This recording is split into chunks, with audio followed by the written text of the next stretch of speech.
Assalamualaikum warahmatullahi wabarakatuh. Selamat pagi anak-anak semuanya, para siswa-siswi SDN Jatipulo 06 pagi. Hari ini bertemu lagi dengan Pak Mahmudin dalam acara Kultum Jumat pagi. Nah, hari ini kita akan mendengarkan tema kita yaitu sabar. Ya, kita mulai saja ya. Bismillahirrahmanirrahim. Assalamualaikum warahmatullahi wabarakatuh. Allahumma shalli ala sayyidina Muhammad wa ala ali shalli ala sayyidina Muhammad kama barakta shalli ala sayyidina Ibrahim wa ala shalli ala sayyidina Ibrahim fil alamin innaka Hamidum Majid. Pertama-tama, marilah kita panjatkan puji serta syukur kita atas kehadiran Allah Subhanahu wa taala yang telah memberikan kita begitu banyak nikmat. Nah, mulai dari nikmat iman, nikmat Islam, nikmat sehat walafiat, nikmat panjang umur, dan nikmat cuaca yang Jakarta tuh dikasih lebih adem. Nah, itu berupa nikmat tuh. Mari kita syukuri dengan mengucap alhamdulillah. Salawat serta salam tercurah kepada seorang laki-laki yang membawa kita dari zaman gelap gulita menjadi zaman yang terang benderang. Dialah seorang laki-laki yang memberikan contoh suri tauladan dari 14 tahun yang lalu sampai sekarang masih dicontoh. Bahkan namanya disebut-sebut setiap hari, setiap detik, malah banyak yang masih menyebut-nyebut namanya. Bahkan namanya pun didengar secara keras pakai speaker melalui azan, yaitu Nabi Muhammad Sallallahu Alaihi Wasallam beserta para keluarganya, para pengikutnya yang insya Allah istiqomah dalam menentukan, menuntut, dan mengajarkan Islam kepada kita. Oke, hari ini kita akan mendengarkan ceramah tentang sabar. Sabar sendiri adalah suatu perkara atau perbuatan yang dilakukan terus-menerus tanpa mengeluh. Nah, sabar sendiri pahalanya Allah yang ngasih sendiri.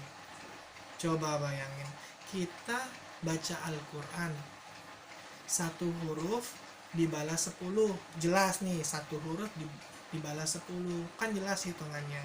Kita beramal 1 dibalas 10. Nah, kalau kita sabar, balasannya gimana? Unlimited, Allah yang tahu. Jadi untuk pahala sabar Allah sendiri yang ngasih. Jadi malaikat mau ngasih nih contohnya fulan baca Al-Quran, ada satu ayat terdiri dari 35 huruf. Wah, 350 jelas. Terus fulan beramal 1000, Allah malaikat kasih pahalanya 10.000 digantinya. Wah, itu jelas. Tapi kalau sabar bingung. Wah, sabar. Wah, tidak bisa. Itu Allah yang ngasih pahalanya. Contoh lagi, ada namanya dulu itu yaitu Uwais Al-Qarni. Itu pahala sabarnya bahkan seluruh penduduk langit kenal sama nih orang. Ya, kenapa beliau sabar? Nah, nanti kita ceritakan tentang Uwais Al-Qarni. Sebelum itu, Pak Ustadz ngasih tahu dulu. Ada 3 hal terbagi dari sabar. Pertama, sabar dalam menghadapi takdir. Dimana sabar menghadapi takdir? Contohnya, Allah takdirkan kita lahir dalam keadaan miskin, atau Allah takdirkan kita dalam keadaan kaya. Terus ada juga Allah yang takdirkan kita lahir di daerah terpencil, atau Allah takdirkan kita di daerah di perkotaan. Terus kita menghadapi cobaan, cobaan takdir itu harus bisa sabar. Kenapa? Karena Allah sudah jamin nih, yang sabar terhadap takdir maka Allah akan balas. Yang paling menyedihkan yaitu ketika kita kehilangan orang yang disayang, ada orang tua, ada kakek, ada nenek, ada saudara-saudara kita, ada tetangga-tetangga kita. Terus kita harus sabar terhadap takdir, karena semua yang hidup akan kembali kepada Allah. Tuh, sabar. Jadi jangan meronta-ronta, nangis, sedih boleh, tapi nggak boleh meratapi nangis. Itu kita kalau sabar, Allah balas pahalanya. Itu yang pertama ya, sabar terhadap takdir. Yang kedua, sabar dalam menjauhi maksiat. Wah, kok menjauhi maksiat dikategorikan sabar? Iya, karena coba ketika Allah bilang jauhi, contohnya kita berpuasa, makanan halal, dicarinya halal, dimasaknya halal, yang masak halal, terus pokoknya semuanya halal. Tapi karena kita puasa, Allah bilang jauhi. Kalau puasa nggak boleh makan, nggak boleh minum, nggak boleh jajan es. Nah, semua yang halal dijauhi, perintah Allah. Nah, itu sabar. Nah, kemudian tadi sabar maksiat ya, contohnya lagi nggak boleh mencuri, meskipun kita kekurangan nggak boleh mencuri. Pencurian yang paling nggak mudah tuh mencuri alat tulis temennya nih, ketika pensil pulpen di meja temennya diambil. Wah, itu nggak boleh tuh.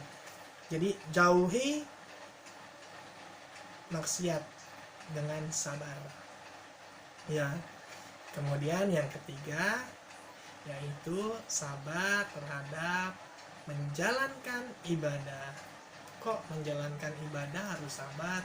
Ya, kalau nggak menjalankan ibadah, kita harus nggak sabar tuh cepat selesainya, terus pahalanya ya tahu ada atau enggak deh. Contohnya apa? Puasa. Coba kalau kita nggak sabar, sahur ikut sahur, jam makan siang ikut makan siang, ya kan? Nah, harus sabar. Jam makan siang kita nggak makan siang, sabar. Tapi adik kita makan siang, Pak Ustadz, aku kan lapar. Ya sabar, kan adiknya belum tahu puasa, nanti dilatih puasanya. Masa iri sama adik yang 2 tahun atau 3 tahun? Kan adik-adik yang di sumur itu belum boleh puasa, paling ikut-ikutan puasa ya, nggak boleh makan, nggak boleh. Kita yang tahu nih. Nah, harus sabar. Tadi mengulas tentang seorang tabi'in bernama Uwais Al-Qarni. Beliau adalah salah satu panutan contoh orang yang sabarnya luar biasa. Kenapa sabar luar biasa? Pertama, beliau sabar menghadapi takdir. Beliau lahir dari keluarga yang kurang, kemudian yatim, dan hanya hidup seorang diri bersama ibunya yang sudah tua. Setiap hari Uwais selalu sayang sama orang tua. Beliau sabar menghadapi ya. Kemudian beliau tuh pingin sekali bertemu Rasulullah. Beliau tuh nggak mau ngomong. Akhirnya ibunya melihat nih, Uwais kenapa sih kadang-kadang suka murung, ditanya, aku pingin bertemu Rasulullah tapi aku nggak bisa karena nggak mungkin aku meninggalkan ibu. Coba sabar. Tapi ibunya saking sayangnya dengan Uwais, silahkan bertemu dengan Rasulullah, nanti kalau sudah ketemu kembalilah nak. Terus ibunya mengizinkan untuk Uwais bertemu Rasulullah. Uwais berangkat langsung ke Mekah. Udah dalam perjalanan 3 bulan, nyampe di rumah Rasulullah, ketuk pintu, assalamualaikum. dibukakan pintu, bertemu dengan ibunda kita, Bunda Aisyah. Ditanya, siapa Anda? Saya Wais, ingin bertemu Rasulullah. Tapi sayangnya saat itu Rasulullah sedang dalam keadaan perang, jadi kagak ada di rumah. Oh gitu. Karena pesan ibunya, setelah berjumpa Rasulullah kemudian kembali, perang kan tidak tahu kapan selesainya. Jadi dia berpikir nunggu atau pulang, karena ingat ibunya yang dititipkan dengan orang lain, takut kurang sesuatu hal, makanya dia harus buru-buru pulang. Jadi belum sempat bertemu Rasulullah. Meskipun hidup sejaman Rasulullah, tapi Uwais tidak bertemu Rasulullah. Tahu nggak apa yang dia dapat? Pahala sabar. Bahkan ketika Rasulullah pulang, Rasulullah diberitahu nih sama Bunda Aisyah, ya Rasulullah, ada seorang laki-laki yang saat itu ingin bertemu denganmu. Terus Rasulullah tahu itu Uwais. Kata Rasulullah, itu adalah laki-laki yang tidak dikenal di bumi, tapi seluruh penduduk langit mengenalnya. Wow, bahkan kalau bertemu dengan dia, istighfarnya langsung Allah jabah. Kalau mau minta apa, dikasih sama Allah. Nggak langsung mikir-mikir, Allah kasih, karena pahala sabarnya luar biasa. Sabar takdir, sabar menjauhi maksiat, sabar dalam pahala. Semua contoh yang Uwais contohkan itu yang terbaik tentang Uwais. Itu aja ceramah kali ini, semoga bermanfaat. Anak-anak tetap sabar menjalankan protokol kesehatan, ingat 3M. Meskipun kita bosan di rumah terus, bosan belajar daring, tapi kita tetap harus sabar ya. Cukup dari Bapak, semoga kita semua mendapatkan kesehatan, keselamatan, dan selamat dalam ujian kali ini, ujian tentang kesabaran menghadapi virus corona, dan semoga corona ini segera berakhir. Kurang lebihnya mohon maaf. Wabillahi taufiq wal hidayah. Wassalamualaikum warahmatullahi wabarakatuh.